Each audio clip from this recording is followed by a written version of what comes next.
This rustic romantic crochet throw is easy to make if you know how to do a single crochet and a half double crochet slip stitch. Then you can make this blanket. The rustic romantic throw is 40 inches by 48 inches. It takes 15 skeins of the Rustic Romantic Yarn by Yarn Bee from Hobby Lobby. 14 of those skeins will be used double-stranded to make the blankets, and an additional 15th skein will be needed to make the 4 tassels for the corners. At the end of the video, there will be a link to the tutorial for the tassels. So this yarn is 220 yards, 3.5 ounces per skein. It retails for $5.49 at Hobby Lobby, but you can usually catch their yarn on sale for 30% off once in a while. This is the color Blueberry Bushel. It is an acrylic hemp yarn. For the double strands of yarn, I used a size L or 8mm hook. So let's get started in learning the basics. First, you're going to take your 2 strands, make a slip knot, and you're going to chain.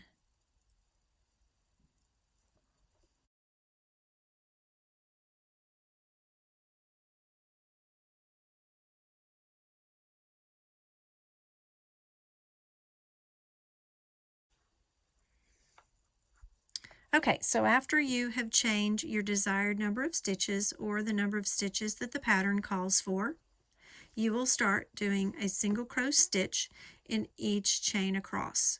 We will start with the second chain from the loop that's on the hook, and we will do a single crochet through the stitches. Make sure you go under both strands of yarn when you're doing your stitches.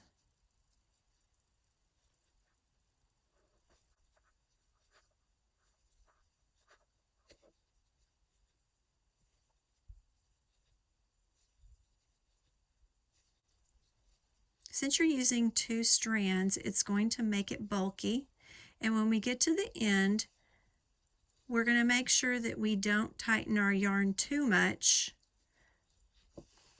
or it will make the sides of, or the ends, the sides of our blanket too tight.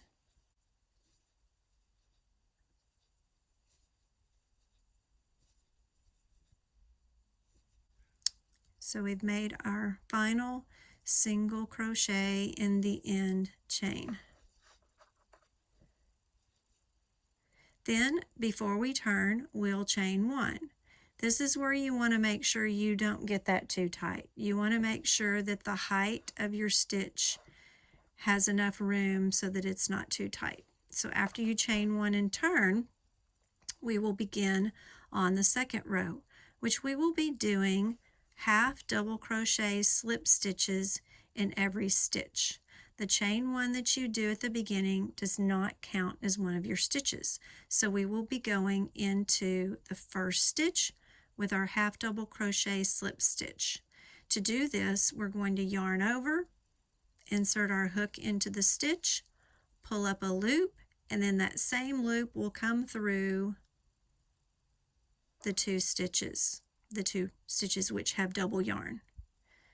Yarn over, insert into the stitch, pull up a loop, and bring that loop through. One of the tips I would say to do when you're doing this is after you pull your loop up, take your finger back here and kind of push forward so that you can get your hook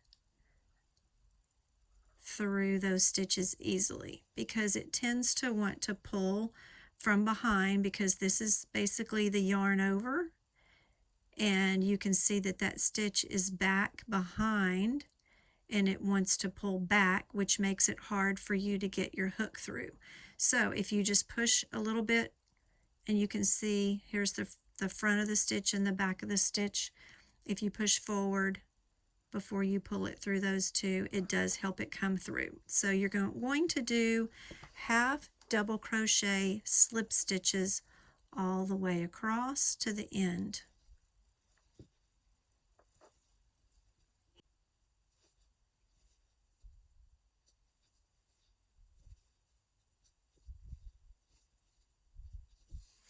Since you are using 2 strands of yarn, and I think I have a knot, but that's okay just for the purpose of this demonstration. Since we're using 2 strands of yarn, I usually pull from 2 skeins from the center pull, which makes it easy. And you'll be using 2 skeins at a time. So 14 of your skeins will be used for your blanket, and then you have a 15th skein which can be used to make your tassels if you would like tassels on the ends. And the link to the tassels will be at the end of the video. As you get to the end of this row of half double crochets and every row of half double crochets, you need to make sure that you do your final stitch inside of the stitch here at the end. You can always tell you're at the end because you have these 2 strands that are going parallel to your row. So you're going to be doing that stitch in the V that comes up from that stitch. So we'll do our last stitch. Make sure you don't get it too tight because you want to make sure that your yarn is loose enough to keep the height of that stitch. So when you do your chain 1 before you turn, don't get this yarn too tight. Go ahead and just pinch it before you pull it through, and that way you preserve the height of that yarn before you turn. Now from here on out, all your single crochets will be worked in the back loop. After you finish each row of your half double crochet slip stitches, you're going to see from the front a row of V's, which look very much like knit. But when you look at it from the top, you're going to see another row of V's. And this is normal when you crochet. It's normal to see these V's on the top. And so when we do our single crochets, because you alternate a row of single crochets, a row of half double crochet slip stitches, a row of single crochets, a row of half double crochet slip stitches. You just keep alternating that. The half double crochets will be worked as normal through the entire stitch. The single crochets will be worked in the back loop of each of these stitches on top. And also when you're looking at those V's from the front, they look pretty puffy, but once you work your single crochets in the back loop, it pulls and it allows them to lay more flat. So let's go ahead and do our row of single crochets in the back loop. Once again, this chain doesn't count for anything, so we're going to be working in this back loop, doing a single crochet. And once again, since you're holding a double strand, make sure you go under both strands of yarn.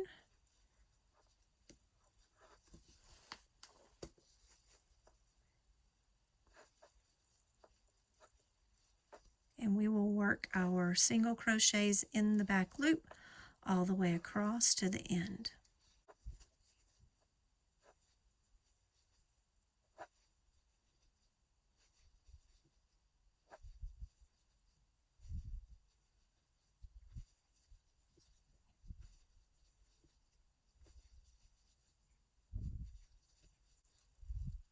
When we get to the end of the half double crochet row, you kind of have to pull that out in front so you can see the back loop of the last stitch.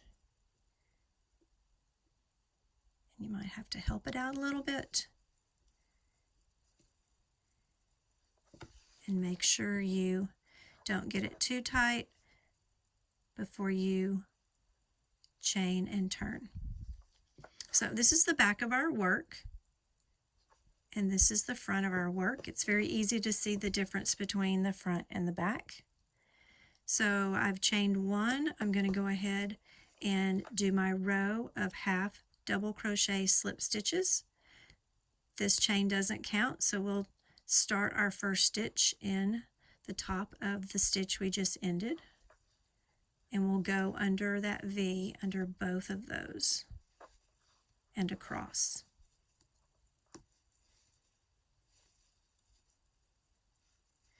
Remember, it helps to kind of open up this stitch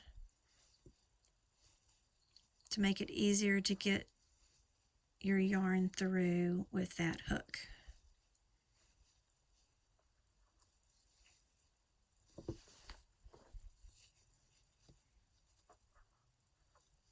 This throw has a great knitted look to it, and if you don't crochet too tightly, it has a nice chunky drape to it.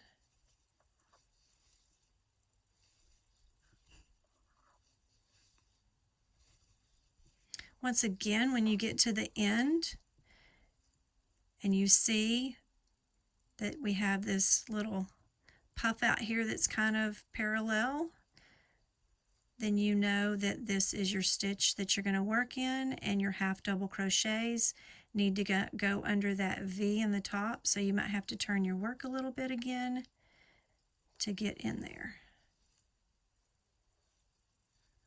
Pinch and chain and turn,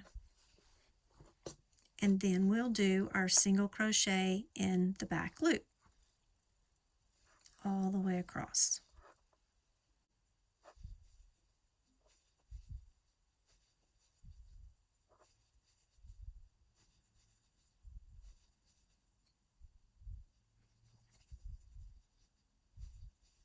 For this blanket, you don't have to use this yarn. You can use any worsted weight yarn that you would like.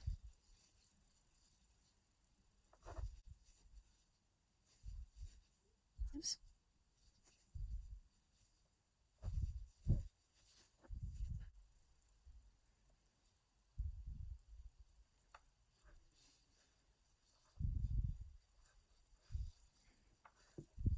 So you can see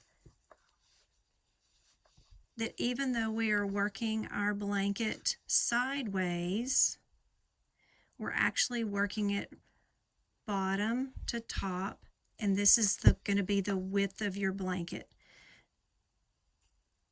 So this is the bottom, this is the top, and you're working your blanket back and forth, top to bottom, until it's the desired width. If you use the amount of yarn that is suggested and you follow the number of beginning chains in the pattern that's suggested, your blanket should be around 40 inches wide by 48 inches tall. So you just keep going back and forth, rotating between a half double crochet slip stitch and single crochet in the back loop, and you will end up with a beautiful rustic romantic throw.